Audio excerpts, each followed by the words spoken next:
What it do, man? It's young Kirko Bangz, man. You logged in, stash.com. Rock with me, bigger than me later this year. And get my single on iTunes, Rich, H-Time, for sure.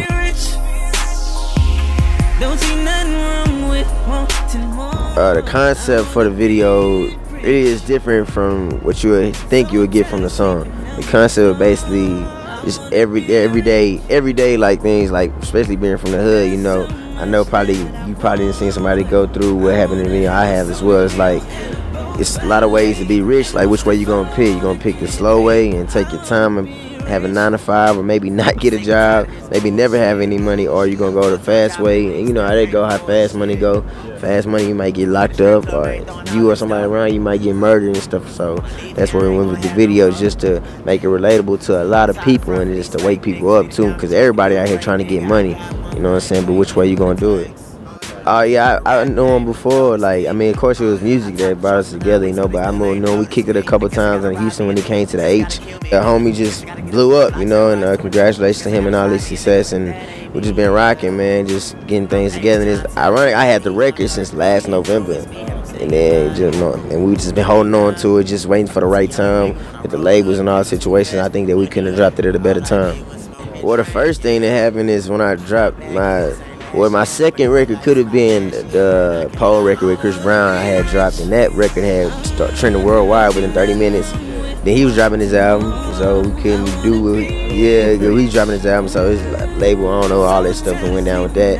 And then I had a record, Keep It Trill, and then in the midst of that record, they cut the urban part of Warner out, and we all went to Atlantic, so I just trickled down the totem pole, you know, and I had to work my way back up and wait my time, and that shit was hell. That shit was sad, man. It was some depressing couple of years, you know. So many times I was thinking like, man, I probably gotta find something else to do or something, you know. Even though I know I got talent, I know I'm good with the pen and the pad, but it's like, man, it just wasn't coming out how I wanted it to, you know. And I'm looking at everybody pass me up or just having records, and just dang, records were nowhere near as big as my record, but they just having a couple of them and just putting them where they supposed to go. And I'm like, dang, why I couldn't do that? But not only the label situations, me, I ain't understand a lot of things either about the game. I ain't understand just work ethic, everything. You know, I ain't come from Houston, man. You just get a little something. You just cool with laying back and being like, our persona is so cool and laid back. It ain't like New York or LA or Atlanta where they just, you know what I'm saying, working. It ain't like that in Houston, you know. Man, when I was younger, I ain't had nothing. I ain't had no money, nothing like that. I used to just sit outside and hoop all day from 9 to 9. And my mom used to always tell me, like, man, you get about 20-something, your body gonna be out of there. And now I'm 24 and my ankles out of there, my knees out of there, everything. But that's all I could do is just play basketball, just to get my mind off of what we was going through and not having money and maybe not being able to eat. And you know, your mom, she try to shield a lot of things from you, but I could always see right through my mom, you know what I'm saying? Anytime something going down, I could tell.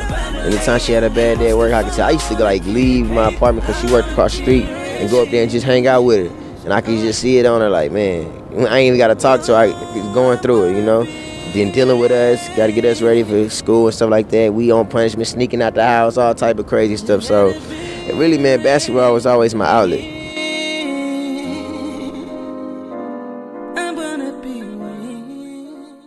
That's exactly what I was gonna say. Like, it ain't even gotta be nobody there. The best times are when nobody's there. Like, I still be out there acting like I'm doing buzzer beaters, counting down, like acting like you special girls in the crowd. And I do all that, man, because I feel like basketball, it doesn't have an age, you know. It doesn't have a genre, a skin color, or gender. Everybody can do it, man. It's just, and it's crazy how it's so much of an outlet.